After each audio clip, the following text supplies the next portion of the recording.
Said you get up, you put on your best dress to go everywhere else. Why doesn't your family get to see you at your best?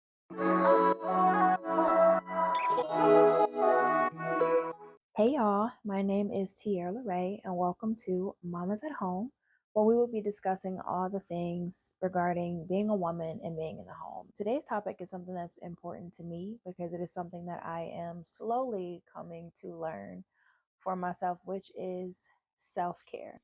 All of my videos will not be this long, but with this being the introductory video to my channel, there was a lot more I definitely wanted to say. If you don't want to sit through the entire video, I'll leave the chapters below. You can absolutely skip to the ones that apply to you if so. First question, I think one of the main questions that I had to ask myself was, what does it mean to take care of yourself? What does that look like? I feel like a lot of times when we have this conversation, there are a lot of things that we can overlook because we're so busy focused on the outer appearance rather than taking a look on the inside and see if we are truly taking care of ourselves in an entirety. So we're going to go in with number one, which is taking better care of your body. We know the important ones, diet and exercise. And yes, both of those are incredibly important because I notice that if I'm not taking care of myself, which for a very long time I was not, it's only until recently I've really began to be more mindful of what I'm eating and my water intake, etc., because it was affecting every aspect of my life when it came to being a woman, when it came to being a mother. One of the main ones for me, I even noticed diet especially is important, but also hydration. I struggle with dehydration because I know I do not drink enough water. And if I don't drink enough water, I'm going to be tired. I'm going to be irritable. I'm going to be sluggish. And I hear a lot of times, I don't like the way water tastes. Well, sis, some things you're just going to have to get over. When it comes to water, if you're not drinking regular water, you need to get you some coconut water during watermelon season. Drink you some watermelon juice, but you need to be hydrated or your body is not going to be able to properly function. Something like when it comes to self-care, if you are not putting into your body what your body needs in order for it to function, you're going to see that reflected in other areas of your life. Guaranteed, it's going to happen. Diet being another one. This is one I have fought with since I probably was a baby. I have always been a foodie and I have always gravitated towards the foods that were not best for me. I did not know I did not have a healthy relationship with food. And it's something that I am just now, as of very recently, trying to take more serious and trying to get ahead of it because I realize that if I am not giving my body the proper nutrients, I'm no good to anybody. And I feel like most of us know this, but we know it, but then a lot of us don't apply it, which is the problem. Somebody told me at one point in time in my life that it's not, what is the point of learning something if you're not going to actually apply it to your life? We just storing information just to be storing information, I guess, because if you're not doing anything with it, what's the point? We as mothers, some of us, prioritize making sure our kids get the necessary nutrients that they need. But for whatever reason, when it comes to us, that goes out of the window, which doesn't make any sense when you really sit back and think about it. Take care of your body. Another one, especially for me, was taking my vitamins and my supplements. Let me tell you something. Your girl lives off of magnesium. I need it to survive because apparently I have a magnesium deficiency. If I am low on magnesium, my nerves are up there through the roof. Anxiety, stress, we're all over the place. I have to take my magnesium. And then in taking magnesium, I have to make sure I'm taking vitamin D. And I also have to make sure I'm taking vitamin B. So those are the ones that I take mainly, but I also really recommend getting a good multivitamin. I personally love Mary Ruth's multivitamin. It's a liquid one. And she pretty much covers literally all of the bases in her multivitamin. I am not affiliated, but I will absolutely link her multivitamin down below because it is necessary. She also has an amazing hair, skin, and nail gummy, pork free. And Another one that I take of hers, like her hormonal balance one. I will link them all because I'm a girl's girl and I'm gonna help y'all out because we got to raise these babies and we have to run our part of the household. I'm gonna make sure y'all are good. So absolutely make sure, please, that you are taking your necessary vitamins and supplements and eating your fruits and your veggies and drinking your water because you can't function without it. It's just that simple. You're never going to be able to function as well as you could if you are not putting what your body needs inside of your body. That makes sense? I feel like it did. I feel like it did. I think one of the other big things that I've heard while talking to women is like, I have so much to do. I find myself going to get something quick to eat or trying to put something fast together because I don't have the time to make sure I'm meeting my body's needs. We only get one. We only get one. And we have to make sure we are taking the necessary time or even planning. I recently just started on Sundays planning out our meals for the week. I know everything that we're eating all week. And I've also made the time to meal prep some things for myself so I can make sure I'm getting what I need because I understand now how important it is. And it's really easy as a parent and as a mother to find yourself neglecting your body's needs. No, we can't keep doing it. So take good care of your body, please. Thank you. Number 2, read your word and pray. The scriptures and your prayer life is a foundation of everything else you have going on, and nothing is more important. As a believer, and if you can if you have been here, let me know in the comments below because I know for a fact I'm not the only one. You can know that reading the word and praying is what you need and still find yourself being too busy to do it or neglecting it for whatever reason. But I can never deny the fact that when I read regularly and I am praying regularly, everything goes smoother. And yet, there are times I still find myself not reading and not praying every single day, especially with the past year and a half that I've had has been a very difficult one, different conversation for a different day. My prayer life has suffered significantly. And I know for a fact that if I take the time to do it regularly, I will feel better. Not only that, the things that you are struggling with, your lack of discipline, your frustration, your sadness, you got a child who may not be acting the best, or whatever it is that you are going through under that roof, why are we not taking it to the Father first? Why are we not laying that at his feet and being like, I need help, or I need clarity, or whatever it is within me that I am struggling with, or wherever I am falling short, help me with that.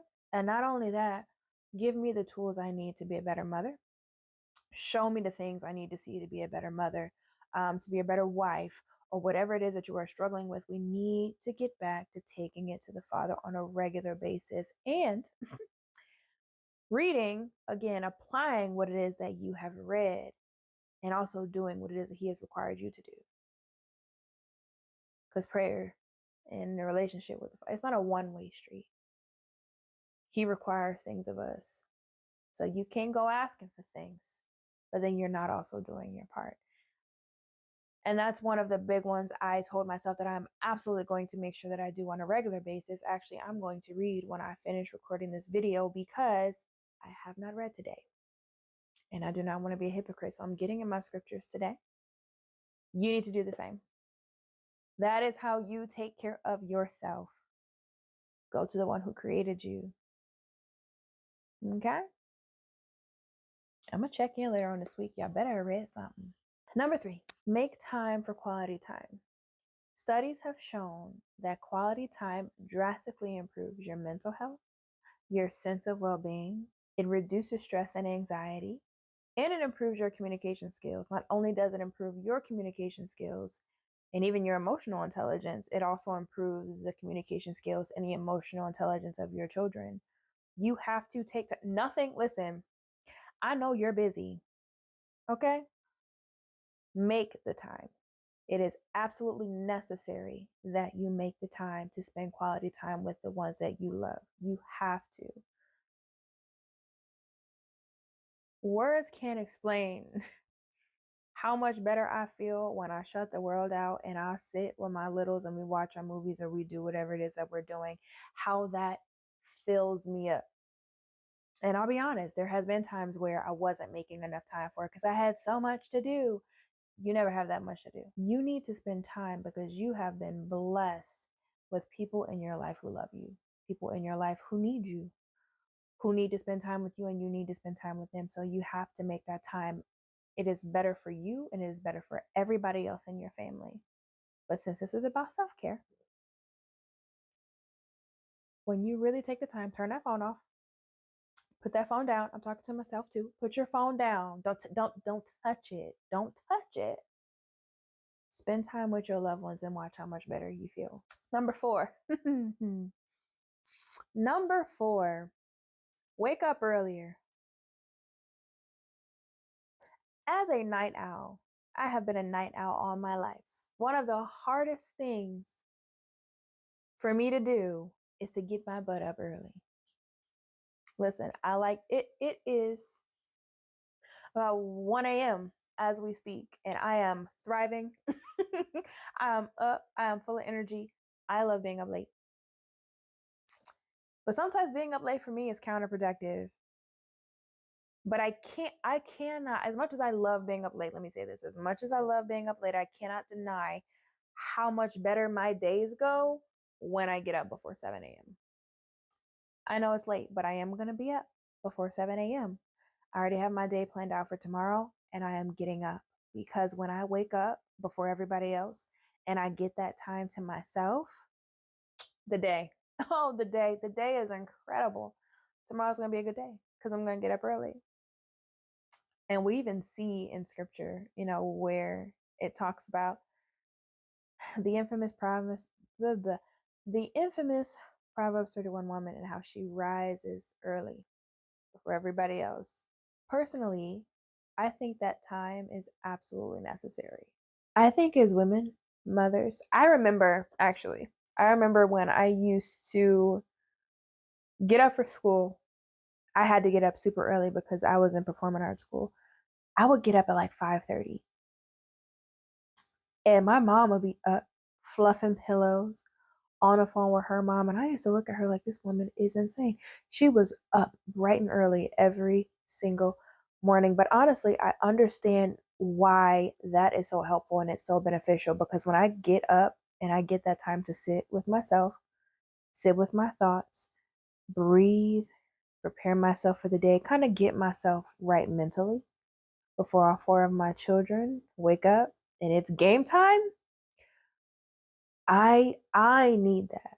That to me is a way of taking care of myself because I'm giving myself what I know I need before everybody else needs me. That is when I need to be doing my reading and I need to be doing my prayer and I'm pouring into myself first thing in the morning before anybody needs water or anybody needs anything.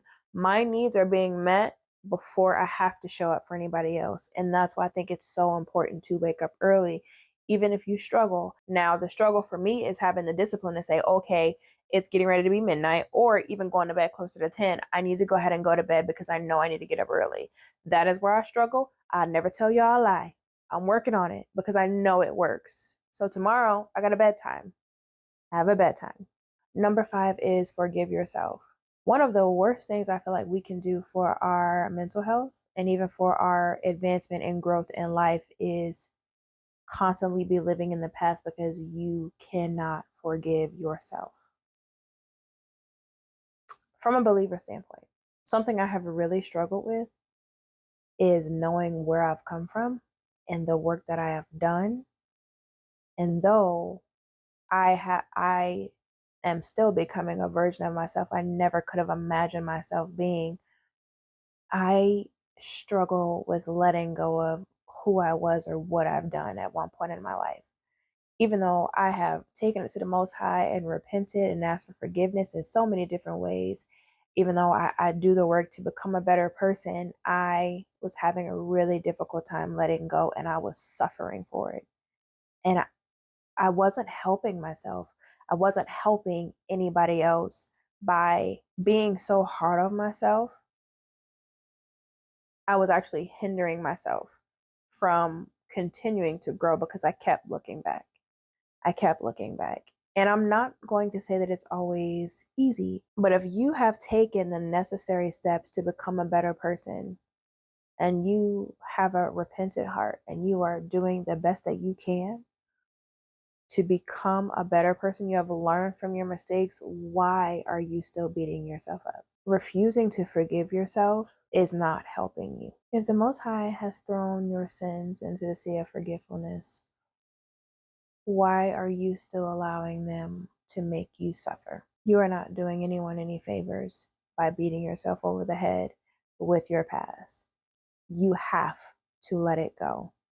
You have to let it go. I have benefited from the mistakes that I've made because I've taken them.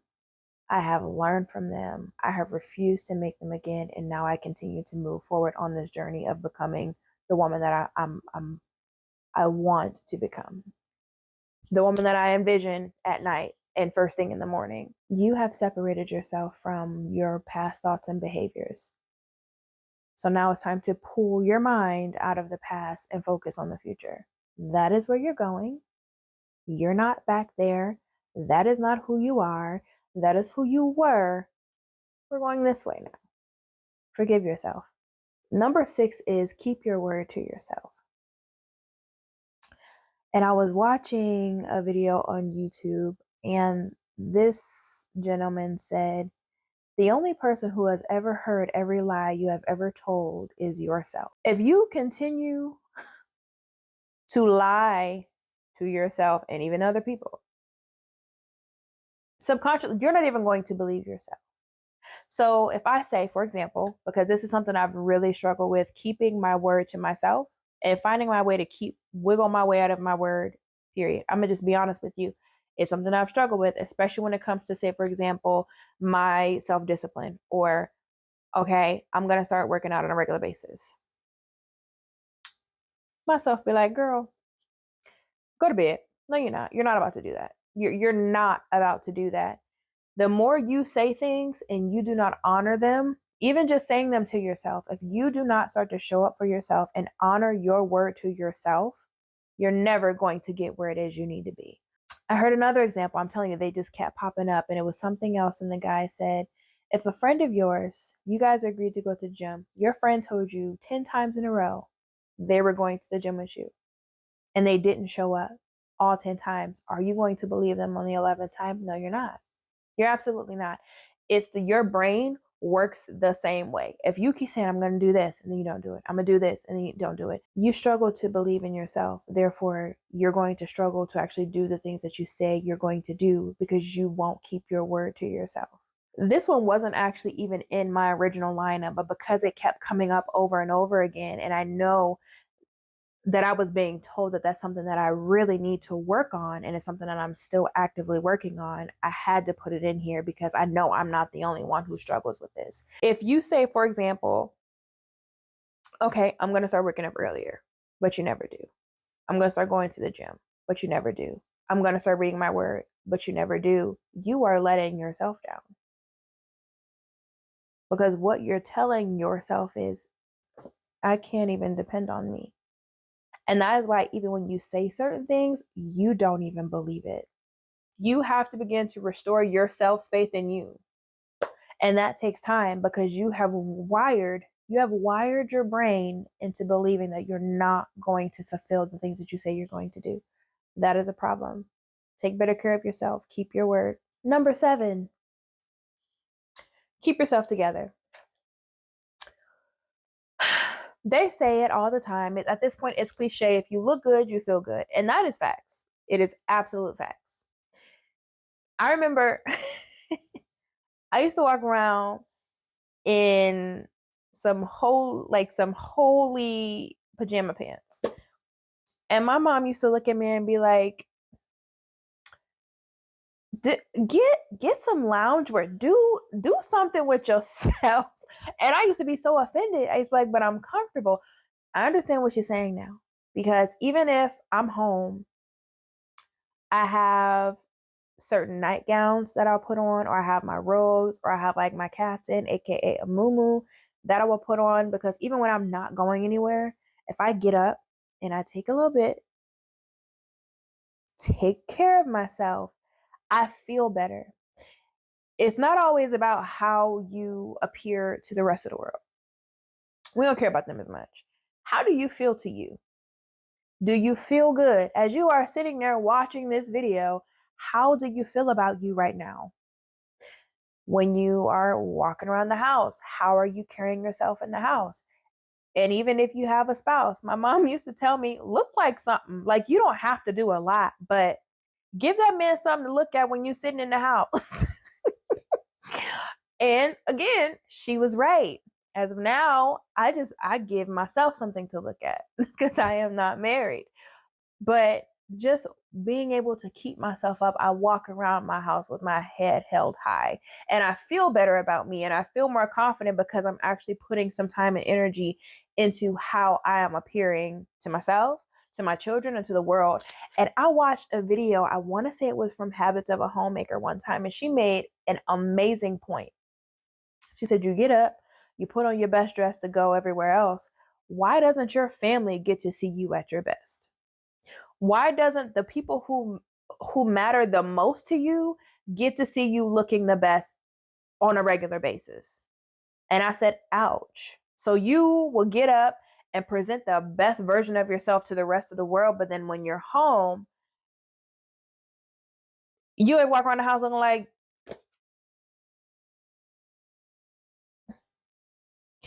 you walk around the house looking like, who did it and how come?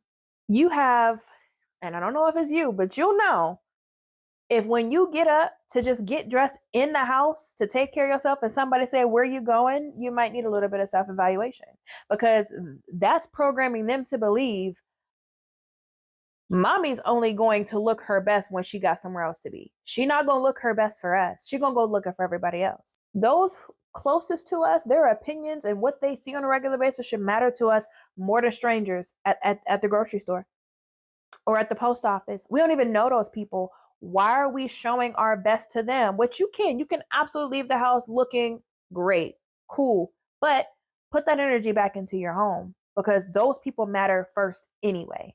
And last but not least, number 8, love on you. Do you know what it means to love yourself? Do you feel like you love yourself? Do you take the time to build that relationship with you the way you would build it with somebody else? You cannot adequately take care of you if you do not love the you that you're supposed to be taking care of. I know it made sense. Mm-hmm. We hear self-love, self-love, self-love. A lot of what I hear about self-love has everything to do about selfishness.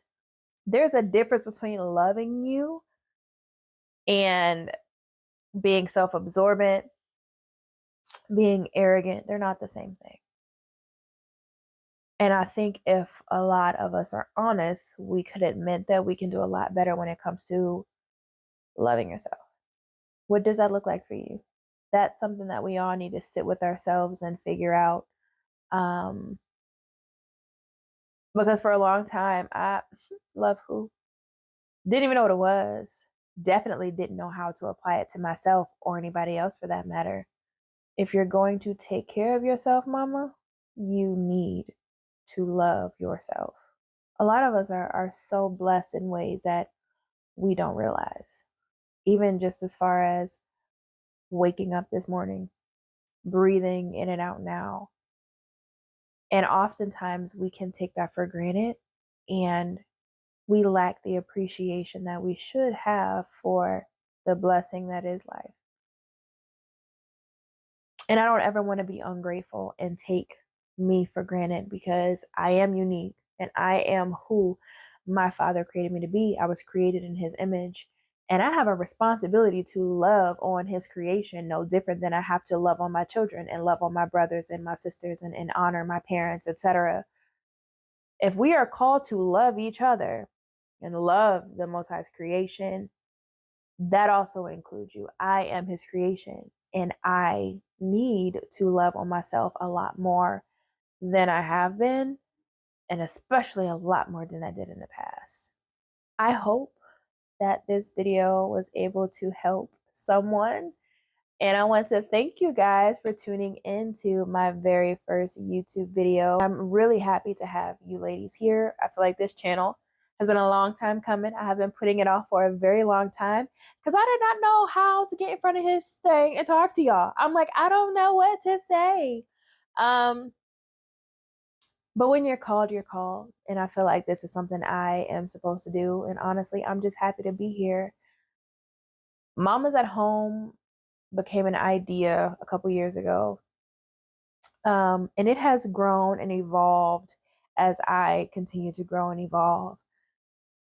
I really wanted women to have a space where anything that pertains to the home, us being under this roof, I wanted to have one place we can go to cover it all.